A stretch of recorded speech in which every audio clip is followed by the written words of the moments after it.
First, I want to say a few things about him. I'll tell you about myself and why I'm here, but I really want to applaud them.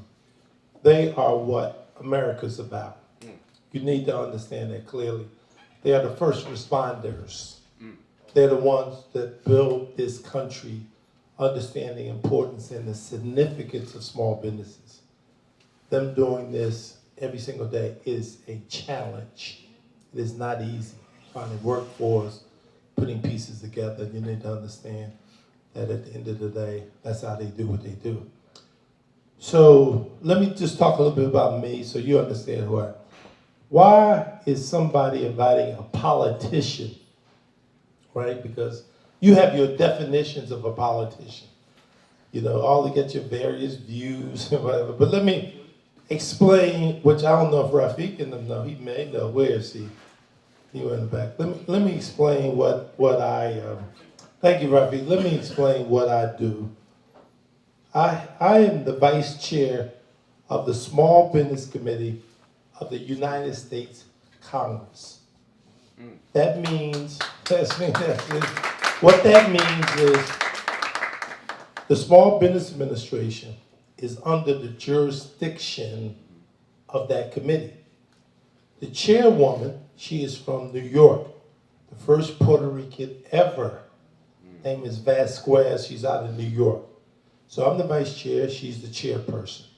And understand the significance that that's the committee that has complete oversight of all small businesses in the United States of America. That's for you to understand.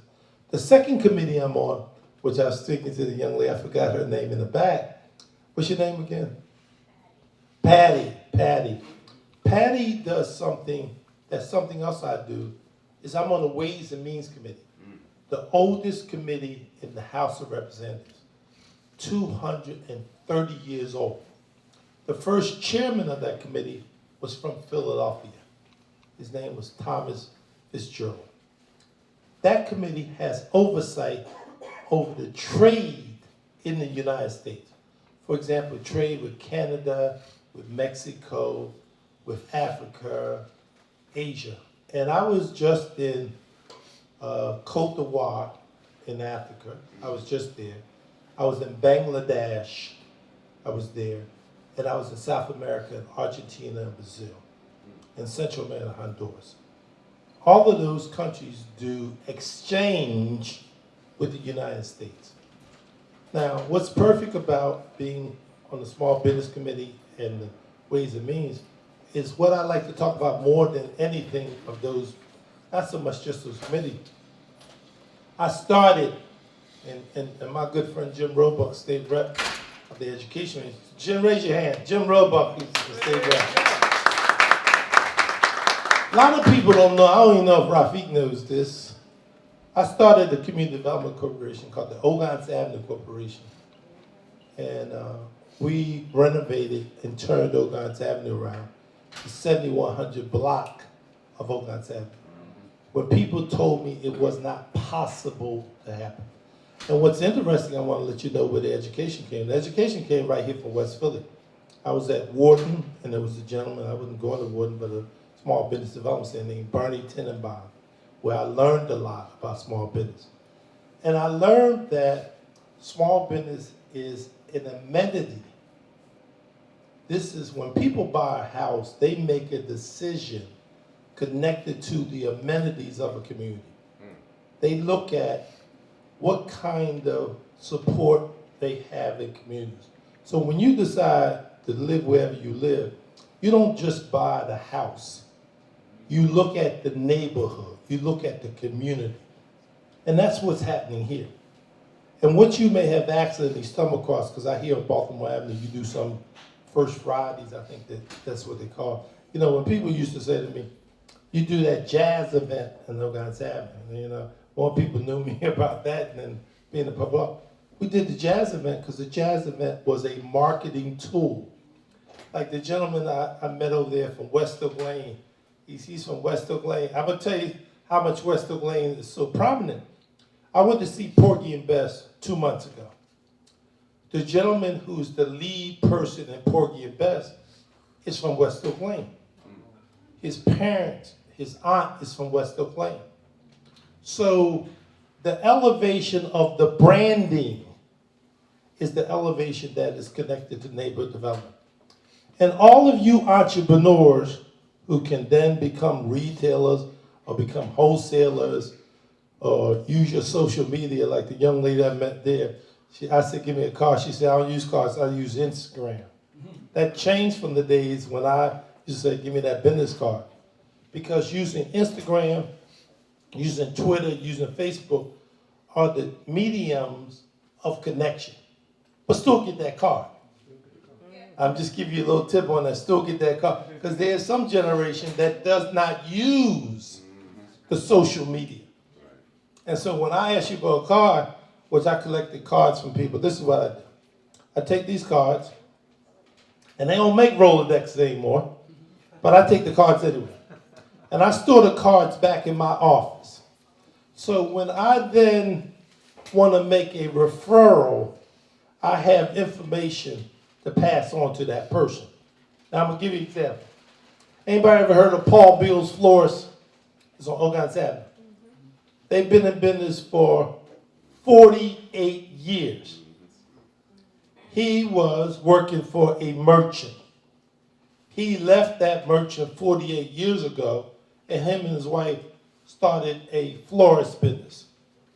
He is 91 years of age. His wife, his daughter now, and grandson run the business. They will be in business for 50 years. A business that is in business for 50 years has achieved more than anything you can imagine. They have 3 trucks. They have about 10 people working for them. What I'm saying to you is the significance of what you are doing is far. Now, I was explaining to Rafi's mom. She was giving me a life learn. Like, educate me again. What's the product you sell there? Tell me. They're called crowns. They're called crowns, right? And I was saying to her, like I was saying, you need to know how the market works. She makes that product to sell that to someone. Through selling to someone, you get other people to make a product. You build the business, you change the neighborhood. You change the neighborhood, you change the quality of the neighborhood. Because that means somebody in the business is working, somebody comes in. All these things are interconnected. The politicians do the same thing as business. You educate buyers, sellers. We educate voters. You try to get sellers, we try to get voters. Because someone doesn't have to vote for you. Someone doesn't have to shop with you. If you are not customer driven, then you don't make the connection and you then blame the customer. You ever find people who blame customers? Because I tell you, it don't work that way. Blame voters? It doesn't work that way. Your task is to figure out how you connect. That's your task. Your task is to figure out how one is connected to the other. They don't have to shop with you. They don't have to vote for me. They don't have to vote for Jim Roebuck. No one has to vote. Freedom of movement is the ultimate element in any kind of community. And it is your task to figure out how you make that connection. It's not enough just to tell them somebody looks like you and you think that's sufficient. People are driven by price, driven by safety, driven by convenience, driven by the appearance of the location. And I'm telling you, I'm give you a little experience that I designed 5 different restaurants. The restaurant called Relish has been in existence for 13 years. Now, I share that with you. I've seen grand openings and grand closings. Grand openings and grand closings.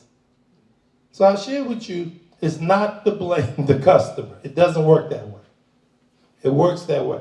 And if that customer can't make a connection with what you have, service, product, or anything else you have, then you won't make it. Now, I come here today because it is important that I want you to be successful. I need you to be successful. In a city with 24.5% poverty, 5th largest city in the nation, Ben Franklin, just in case you may remember that name, you may not remember it. I was born in the same hospital that Ben Franklin found. Hospital at 8th and Spruce. The way that Ben Franklin found the hospital was he had 2,000 pounds. He got 2,000 pounds from private and 4,000 pounds, and that's how you came up with the first hospital. That hospital, that's where my mom, I'm one of 5, that's where we were born, in that hospital. I went from that particular hospital, and then I became chairman of the House Appropriation Committee. No one who ever looked like me was chairman. There's a 300-year period between when Ben Franklin was chairman of the Ways and Means Committee, and then I became chairman of the Appropriation Committee. But what did I do? What I figured out is from folks like yourselves that you're the key to the city, and state, and country. And I know it's not easy. And I know you all got different, but I'm gonna tell you something. Nothing is wrong with people making profit. As long as you do it right, and as long as you have standards in achieving it, you could do it well. And it's important to understand today. So I'm here to encourage this. I said earlier, someone said to me, can we do on Baltimore Avenue with your logo? I said, yeah, you can do the same thing. It's a different neighborhood. It's a different community. I think you got a great location here with Drexel and Penn and the diversity of the people in this community, because diversity is strength. Look at diversity as strength, not as a weakness. Because if there are people different than you, at the end of the day, the question is, how do you connect them? And that's where trade comes in. That's where immigration comes in. It comes in when you connect to people. If you don't connect to people, don't blame the people. Look at yourself in the mirror. That's what you need to do. You look at yourself in the mirror. Now, you may say, well, they don't understand. No. Well, maybe they don't, but you figure out a way how to educate them to get them to understand. That's what you figure out. Small business savvy, that's what this is about. What you're doing here. Now, I'm not trying to get you, this ain't my business. You should do something like this once a month, or figure out some way. Marketing is the most powerful tool in the world. And because there's so much marketing and advertisement, you gotta find different ways to do it. Because through the power of word of mouth, that's how you build business. And that's what you're doing here today. So I say this in closing. I want you to be successful. Matter of fact, I have a little money. I bought one little product. I went there. I thought he had some magic hair. I missed my hair. I bought me a couple of things. If he could do something magically on my hair, I mean, see, Roebuck is laughing. He said, like, hey, he got hair. I don't have hair. This little hair would be helpful. But I share with you on a serious note. I want you to be successful. Any way I or my office can help you. Learn how to use me. Learn how to use my office. I don't have it, but the fact is, if I can come to your particular business, wherever your location is, if I can promote it, if I can talk about it, and I can do things, I want to do that because I've been here now 1 year, coming next year, we do this. You start annually. If you do it annually, you build up a reputation, and then you build up people coming. The jazz event that we did the jazz event for almost 10 years. But I admit to you, I wasn't excited about the jazz event. What I was most excited about, we had the Philadelphia Orchestra that used to come to Martin Luther King. And so they came to me in Harrisburg and they said to me, we want the orchestra to go to China. I said, fine. We want you to go to China. I said, no, I don't like flying. So I said, but the better deal I want the Philadelphia Orchestra to come to Martin Luther King High. And we did that for 10 years now. Some of you may have heard this, some of you may not never heard. But we had the Philadelphia Orchestra come for 10 years, and it was free to kids, it was free to parents, it was free to everybody. The idea, what I was attempting to do, was reposition West Oak Lane as a cultural music area. You have that in this location. You have that throughout this community. You have such cultural locations, culture. You got the Veteran Administration over there. You got all of the, you first have to take an inventory of your assets. And then you take your assets and figure out how you connect them. And then you promote your assets. That's how you do. You don't, but you got a lot. This is a charming Clark Park. I was talking to Jim Roebuck about Clark Park and the group of food trucks they have out there one Saturday where you can come out. You got all kinds of assets. But you don't have these assets if you don't work together. That doesn't mean that reduces competition. You still have competition, but you got to work together. So again, I thank y'all for allowing me just to come here. I hope I've been helpful to the discussion and debate. And congratulations, Small Business Owners.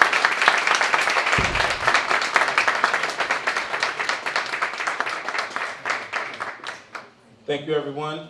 We are going to continue here, and soon we're going to move upstairs for the panel discussion, which is going to start maybe about 10 or 15 minutes. Enjoy yourself.